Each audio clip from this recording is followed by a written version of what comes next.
சப்பாத்திக்கு ஏற்ற பன்னீர் பட்டர் மசாலா நம்ம வீட்டில் என்ன பொருள் இருக்கோ அது மாதிரி ரொம்ப எளிமையான முறையில் இந்த சமையலை பார்க்கலாம். நீங்கள் பாருங்கள், இதில் நிறைய செலவுலாம் நிறையா இருக்காது. ரொம்ப சிக்கனமாகவும் அதே சமயத்தில் மிகவும் ருசியானவும் பன்னீர் பட்டர் மசாலா செய்வது எப்படின்றத வாங்க இந்த வீடியோக்குள்ளே போய் பார்க்கலாம்.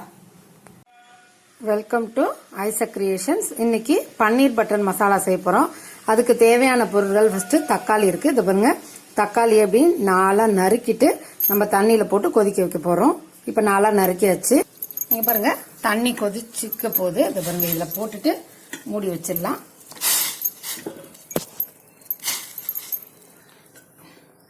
இது நல்லா கொதிக்கிட்டும். இதை மூடி வச்சிட்டோம் அப்படின்னா அது நல்லா புழுங்கி வேகும். வேகிற வரைக்கும் ஒரு கரெக்டாக ஒரு 5 நிமிஷம் தண்ணியை கொதிக்க வைங்க. கொதிக்க வச்சுட்டு தக்காளியை போட்டு ஒரு 5 நிமிஷம் நமக்கு தோல் ஒரு மாதிரி உறிஞ்சு வர்ற வரைக்கும் கொதிக்க விட்டு மூடி வச்சிடலாம்.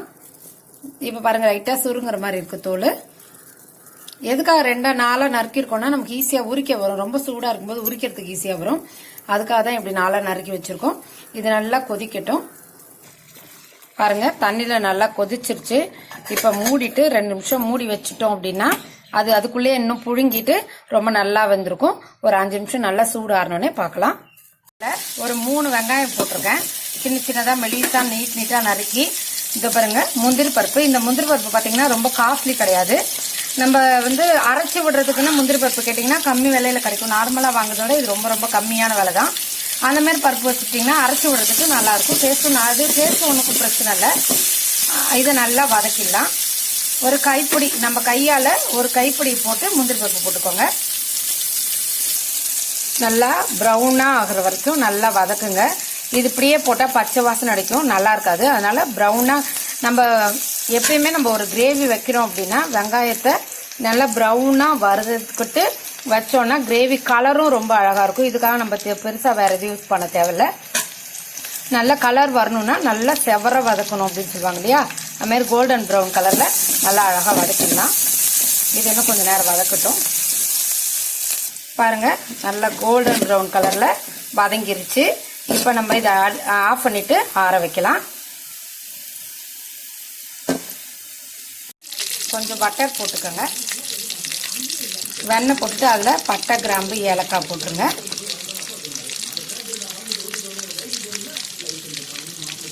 ஒரே 1 ஸ்பூன் இஞ்சி பூண்டு பேஸ்ட்டு. இஞ்சி பூண்டு பேஸ்ட் அரைக்கும்போது எப்பயுமே தண்ணி விடாதீங்க. அந்த இஞ்சி பூண்டில் இருக்க ஈரத்துலேயே அதை அரைக்கிறது தான் ரொம்ப நல்லது. தண்ணி விட்டு அரைக்கக்கூடாது எப்பயும் இஞ்சி பூண்டு, அதை ஞாபகம் வச்சுக்கோங்க. இது நல்லா பச்சை வாசனை போகட்டும்.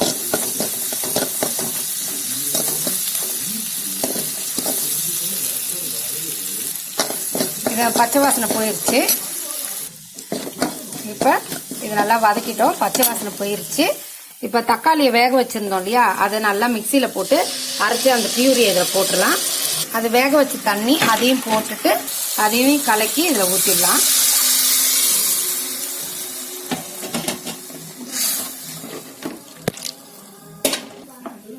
தேவையான மிளகாய் பொடி, தேவையான மஞ்சள் பொடி,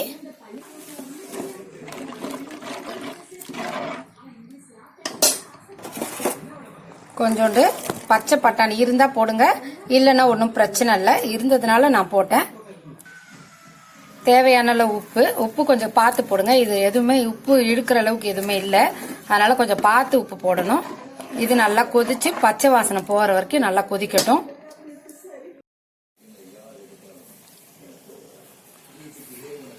தேங்காயும் வெங்காயமும் முந்திரி பருப்பும் போட்டு அரைச்ச பேஸ்ட்டை இப்போ இதில் போட்டுடலாம். இப்போ தேங்காய் முந்திரி பருப்பும் வெங்காயமும் போட்டு அரைச்ச விழுத போட்டுட்டோம். குழம்பு பாருங்க நல்லா திக்காயிருச்சு. இது பாருங்க, ரொம்ப திக்காயிருச்சு. ஒரு 2 நிமிஷம் கொதிக்கிட்டோம். ஏன்னா நம்ம மிளகாத்தூள் போட்டு பச்சை வாசனை போயிருச்சு. இதோட இருக்கட்டும். பன்னீர் பாருங்க, சின்ன சின்ன கியூபா வச்சு லைட்டா வறுத்துருக்கேன், ரொம்ப கிடையாது. கலர் மாறவே இல்லை, பார்த்தீங்களா? லைட்டா வறுத்துருக்கேன். இப்போ அந்த மசாலால நம்ம போட்டுடலாம்.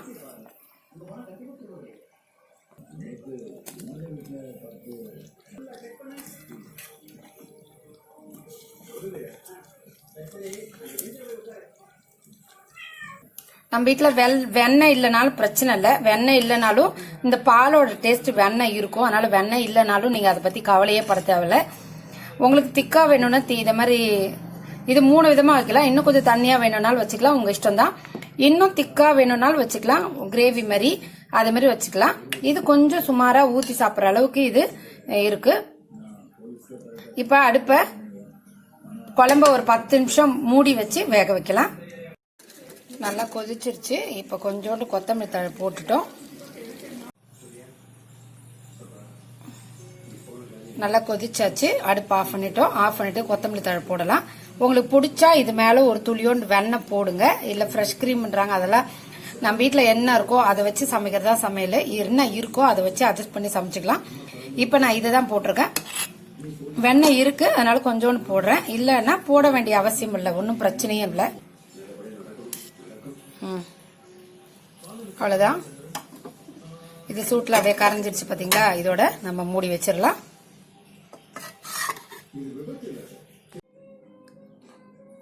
வெண்ணெய் சப்பாத்தி குருமாக்கு ஏற்ற நம்ம வீட்டிலேயே எளிமையான முறையில்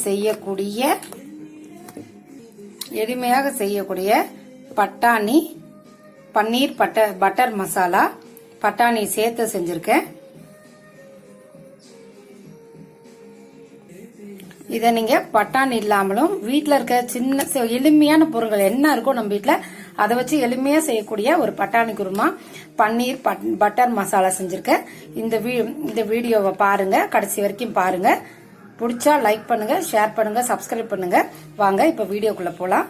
எப்படி செய்யலான்றதை பார்க்கலாம்.